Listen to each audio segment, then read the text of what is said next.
Hi,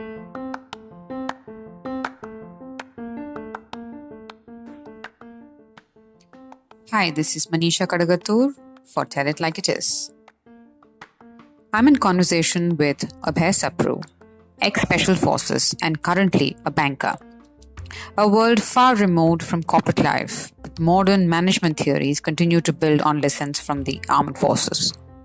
In this episode, we talk about motivation, leadership by example, goal orientation, and where the cost of not meeting targets is fatal, or at the very least, loss of pride. Stay tuned.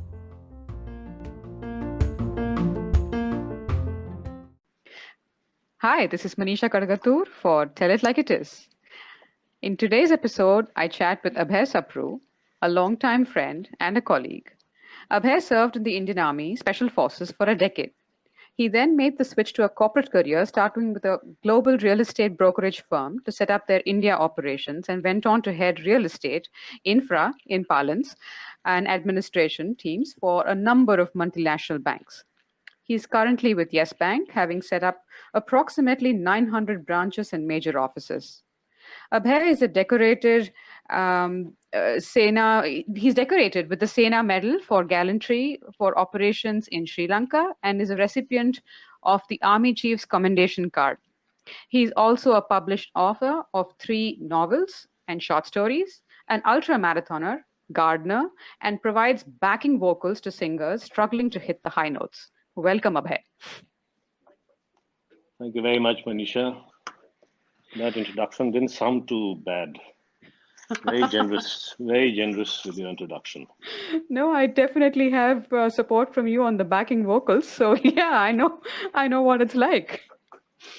Okay, so let's dive in, shall we? Yes. So okay, you joined the Special Forces. Now, let's start right over there. Why did you join Special Forces? Uh, Manisha, there are two parts to this. First is joining the army, Hmm. and the special forces comes after that. I'm a second generation soldier. My father served in the army. Um, I had no intention of joining the army. My mother was against it, and I went to Delhi University. And the general trend, as you're aware, in Delhi University was to try and get into the civil services. And I saw these guys, mates of mine, friends of mine, studying, and they could put in so much mental labor that I realized I was more physically inclined rather than academically. There was also, of course, a thirst for adventure. There was a very romantic notion of soldiering, having read a lot of history books and military history. And that is how I got into the army.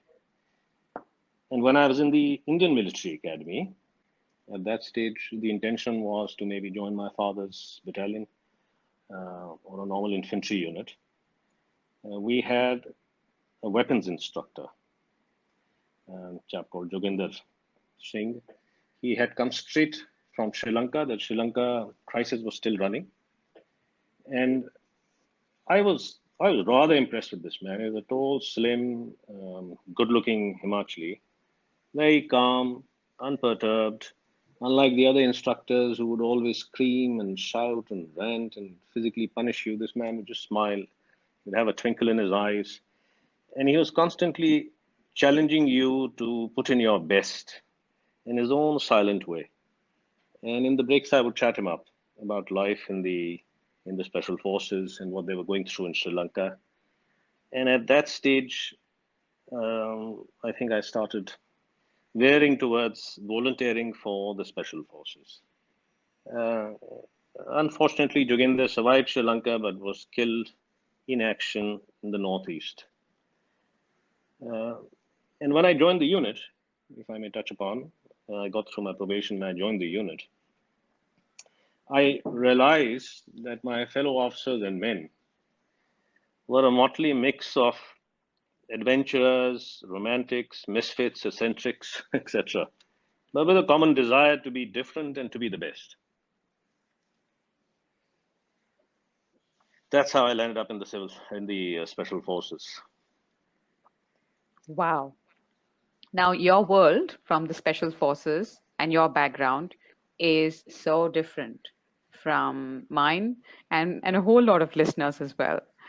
But we both ended up working for the same company. So I just wanted to ask you, what are the key lessons from the Special Forces? Because it sounds like a great time that you had with your unit. Manisha, before I go into the key lessons, as a preamble, a brief. I'm not too sure who the listeners are going to be, but just a brief about the special forces. In Sure. a volunteer army of 1.3 million, the special forces perhaps form under 1% of its strength. Um, there is a volunteering that you need to do. You have to be under the age of 26.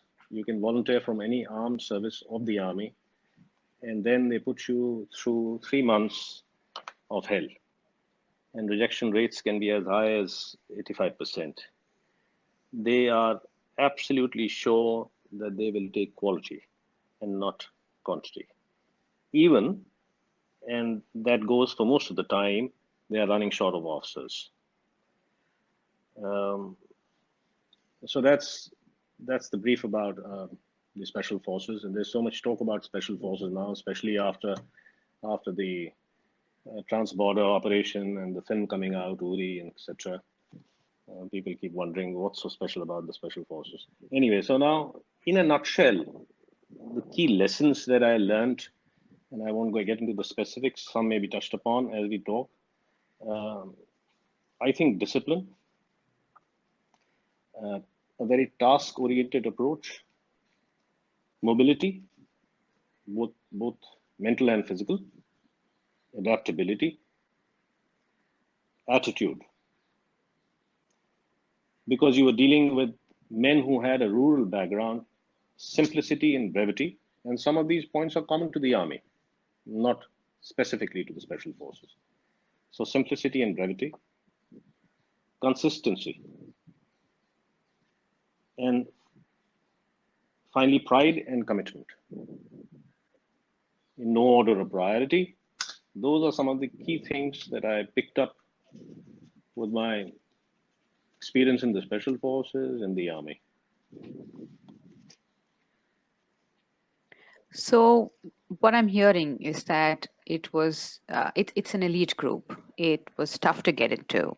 It's obviously a volunteer group, um, and you went into it, and it trained you and it changed you for life. Um, how does it motivate you to stay the course? Manisha, there's a lot of talk about this motivation in the corporate world. Uh, Yes. and so much effort of the HR department goes in trying to figure out how to motivate people. And with motivation, there is this leadership training, and I think bulk of the training budgets are spent on all this motivation bit that we keep talking about. And here's the strange fact: I don't recall one single instance where someone stood me up to give me a motivational talk in the SF. The only one I recall, the only one I recall, and allow me to digress, is an incident in Sri Lanka. We were supposed to hit a LTT camp. The last time we had hit a camp, we had lost a couple of men. 3 officers were wounded because these camps were in thick jungles. All ingress routes were mined, booby trapped with IED, and the Tamil Tigers would put up a formidable fight. And getting people out of the forest used to be very difficult because they would start firing at the chopper. The winches had to be lowered. So it was a terrible mess. So here was the situation where, in a place called Kilinochi, northeast of Sri Lanka, the team flew in by choppers. We were then supposed to land by choppers in a jungle clearing and from there proceed further into the jungle where they had a very large LTT camp. Now just imagine here are a bunch of people sitting who've been active on the island for the last year and a half. I joined them later, and we'd lost 3 officers killed, 5 wounded. Senior majors are going into action, and I am a raw rookie second lieutenant who just cleared his probation, part at their base in India, and partly they carried it out. They didn't relent on the probation piece. Even in action, they made sure that the probation was carried out, and I cleared my physical tests in Sri Lanka. Um, and here's the major, senior major, everybody sitting there very calmly, and he says, "This is one of those stupid orders that you get from time to time, where you'll achieve nothing. Nevertheless, these are the orders. We are hitting a LTT camp. Um, those who were there last time when we hit a camp in Mathur know what we're in for. I'm told the Black Tigers are operating there. Legs and arms are going to go." I'm trying to translate, recall what he said in Hindi and translate it. Legs and arms will go. Those who want to write their last letters, do so. Those who haven't finished their will or want to change something in the will, do so. The task is to hit the camp and clear it up. If you are hit, stay put. Don't scream. Don't shout. It draws fire. If he can pick you up later, we will. Otherwise, go to your maker peacefully. Remember, you are the tip of this army. You are the best the army has. You volunteered for this force. We didn't ask for you. Your own izzat and your unit izzat. Don't forget that. Now imagine that as a motivational talk, especially if you're just 3 months into service and you're sitting there and looking at this bunch of very seasoned, hardened men sitting there, hit list to the last man, and wondering and imagining getting hit in your stomach, lying in a forest somewhere, and not trying to scream or shout. But that's about it. They were very clear about this motivation piece. So how's that for a motivation talk, huh? No, they firmly believe that motivation is internal, not external. And And especially now, I'm talking about the army now, not only the SF. And for my unit, for example, you have a fighting history of over 200 years. You are handpicked, you are well trained, and you've been equipped. And you are paid to do what you have to do. When you put all these things together, then you are in a situation where you'd rather die than tarnish your and your unit's reputation. And the same thing, I think, applies to the men. The same aspects apply to them. But they have a rural upbringing. Their culture is different. Their education is different. All these things of pride, spirit de corps, etc., applies to the men also. However, there is one fundamental difference. There is an old tradition in the airborne forces. Wherever risk to life is concerned, the senior most always leads. When you lead, and not only in the army, in Civvy Street also, if you're leading from the front, if you can roll up your sleeves and step up, there are very few people who say, "No, we're not following you." It's certainly not happening in the army, because you're not going to go back being called a coward. And if you don't follow your senior, the military is so designed that you are going to face a court martial. So setting an example is very important, and the officers and the seniors make sure that anywhere where risk is concerned, they're right in front. That's the motivation in the SF. wow. So it's intrinsic motivation. It's no nonsense talk. It's leadership by by principle By and by example, yeah, example, yes. um, and so many of the modern management theories really find themselves rooted in the army, in the armed forces, right? In contemporary leadership theories are mostly drawn from your Western armies. There is so much talk right now about this being contextual, and some of it relevant even to the corporate sector in terms of leadership and stuff like that. But my question is, there is so much talk right now about it needs to be tweaked to Indian philosophy. It needs to be tweaked to the way Indians are, are wired. Uh, have you seen anything like this different in the army itself? Like there was a distinct Indian way of managing. Uh, Manisha, not only um managing people, I think the methodology for planning, presentation, etc., were all copied from the army. And then, of course, And therefore the civies British too, Army, right? mostly the British Army, and the Americans copied it for them. And they had a, for everything that they do, they have a very organized way of going about it. So a lot of armies picked it up from the British Army, yes, um, and then it filtered down to the the corporate world, who then tweaked it around, and they had the brains and they changed things. But yes, the foundation of how things are done in the corporate world have their genesis in the army. Now, coming to your question of the Western theory of management vis-a-vis the Indian, uh, there is a huge difference.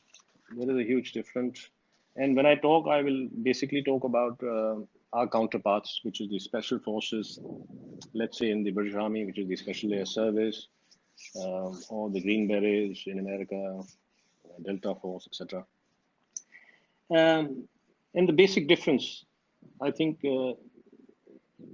is that they are more skill and specialization focused, with smaller teams Hmm. which have cross-functional ability. And this is possible because these are not countries which are manpower intensive. Hmm. Uh, the quality of the man that you're talking about is very different. He's better educated. He's got more exposure, and therefore managing him needs a different kind of skill set. For example, in the SAS, bulk of the operations are led by their sergeants. Now, that would be an equivalent in the Indian Army would be a Havaldar. Now, unfortunately, here most most of the operations uh, are led by officers, and you will find a very high officer casualty rate. Perhaps our officer casualty rate is second to the Israelis. Uh, Wow.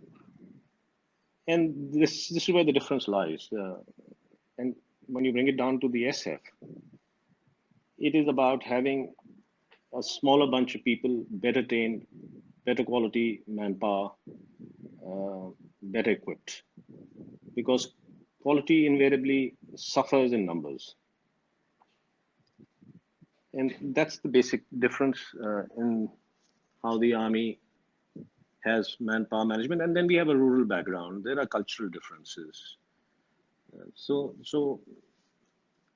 there is a different requirement that, let's say, a Jawan has here vis-a-vis a soldier in the British Army or the GI in the American Army.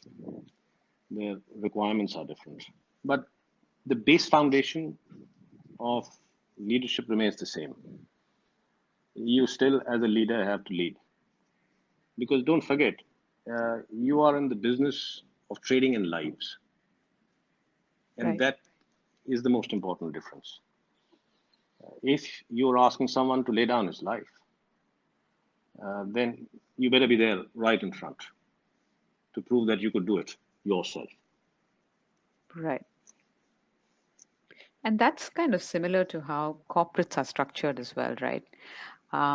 You do have some technology companies which are, and going away from the army a little bit, but still trying to draw a parallel. You do have technology companies which turn out these great products. Take WhatsApp, for example. It barely had 55 people, right? That was their total headcount. And then you look at the quality of the kind of person who's involved in trying to put together the entire product. It's so different. And you look at large organizations over here which are people intensive, and the average skill level isn't just there, and which is exactly the way even what you're saying in terms of the army as well. um So yeah. Manisha, this is the same thing. You see, it depends on sector to sector, industry to industry. Right. Like in the army, you need quality over quantity in an SF unit. Right. There is some other arm of the army, for example, the ordnance, the ASC, Hmm. which needs manpower. So you would have companies in Civvy Street also, which need quality. They need brains. They need people who are creative. They don't need numbers. And then there are companies which need numbers. So I think it's very specific to what your output goals, etc., are, that you decide on picking up that quality of manpower. So how did you go about setting goals in a mission? How was your mission decided? How did you set about your goals? And is that how you do that even now? Uh, Manisha, as I mentioned, two different lines of work, completely different. In one, you are trading in lives, Right. and not only lives, but achieving your goal may have strategic or tactical implications. Now, you can't compare it with the business goals. Completely two different lines of work. Sure.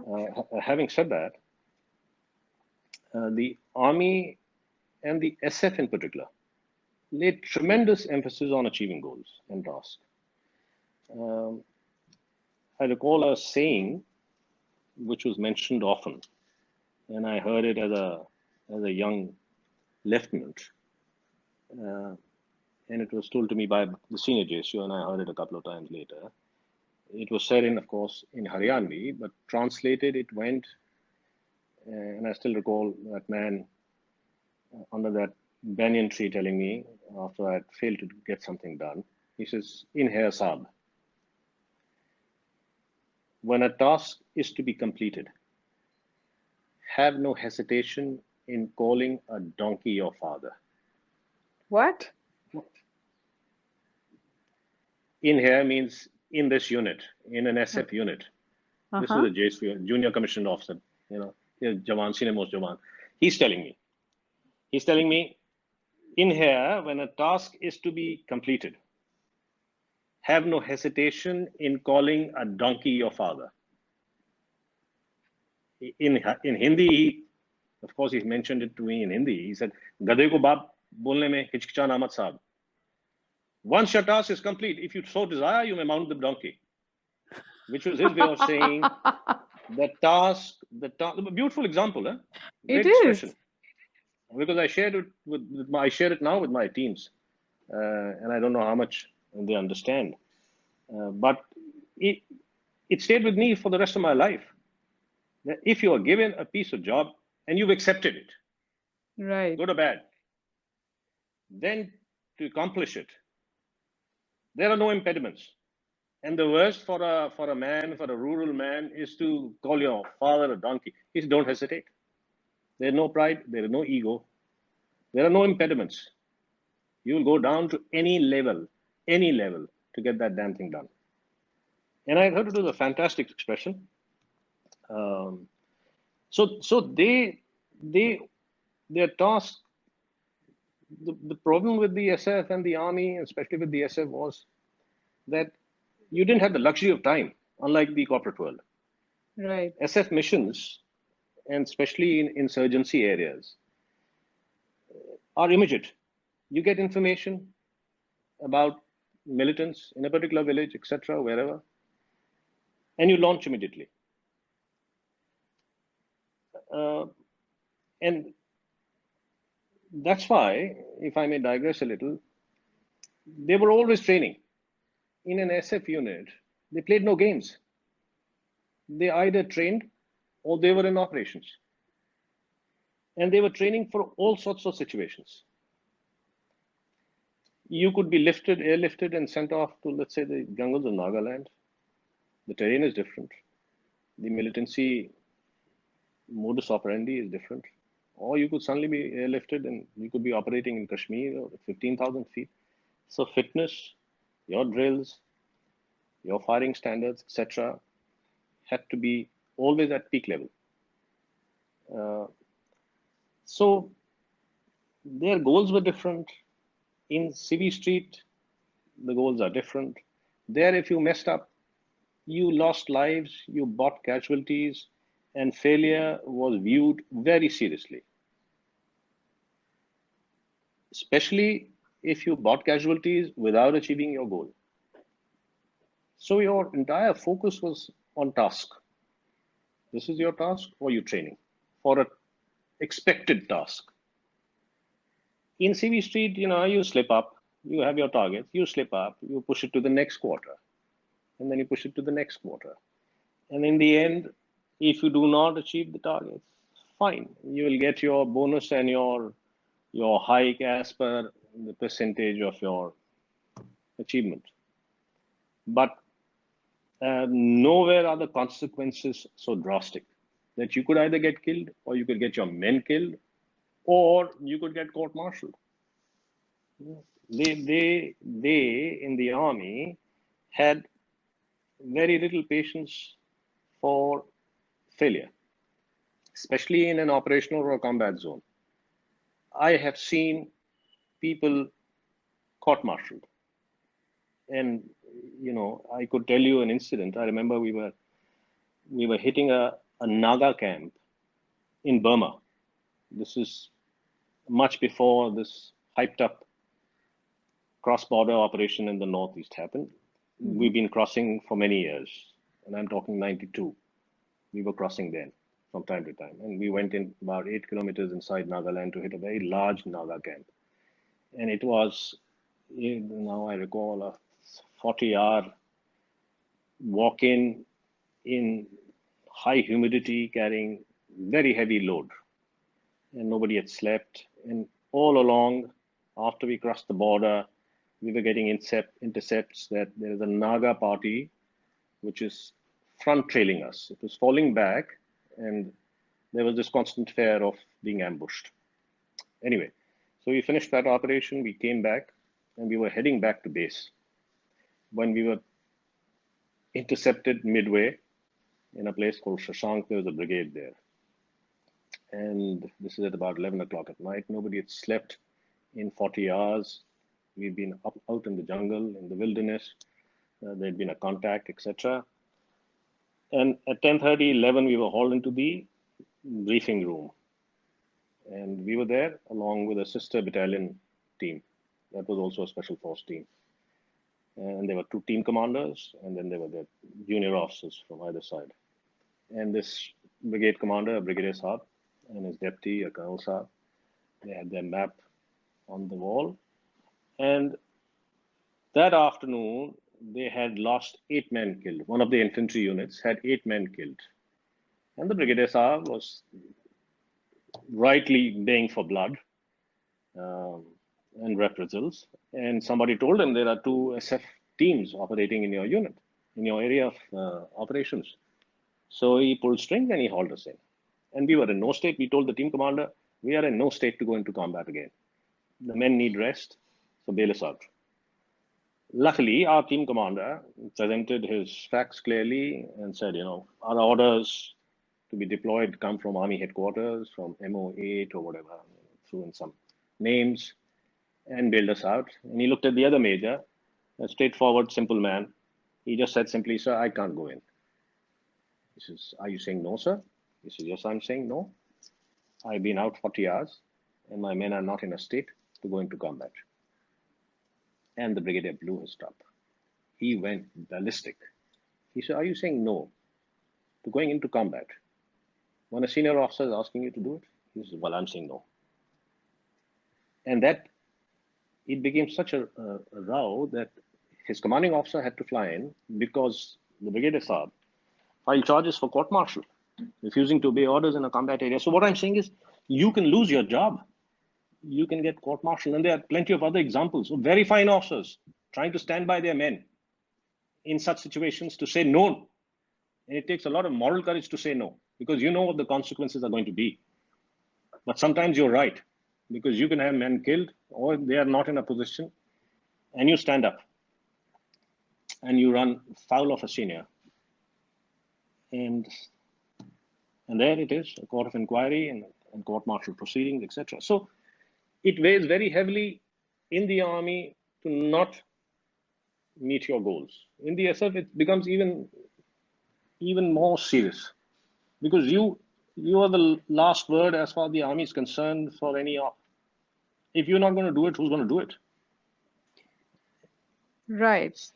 But that's so different from what you do now, right? And that is, I mean, the consequences of not doing something right now, at worst, are being fired from your job. Manisha, not meeting your goals, if you're not meeting your goals, I don't foresee a situation where you're not meeting your goals 100%, which is fine, but you'll meet your goals 60%, 50%. If you're doing nothing, then obviously you need to be sacked. But all I'm saying is, in the army, it was 100%. It's 0 or 1. Yes. There were two extremes. That's right. And that's how they viewed it. Here, there are degrees of how much you can, and then you can give reasons. And then there are other market forces. And, there's plenty of conversation which goes around how and why you haven't achieved what you were set out to achieve. And then, of course, if the organization feels, it'll reflect in your bonus and your hike. But life goes on. That's all right. True. Life does go on.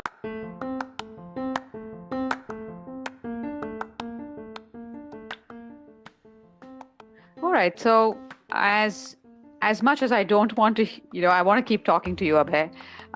This is a really interesting subject and two very, very different ones.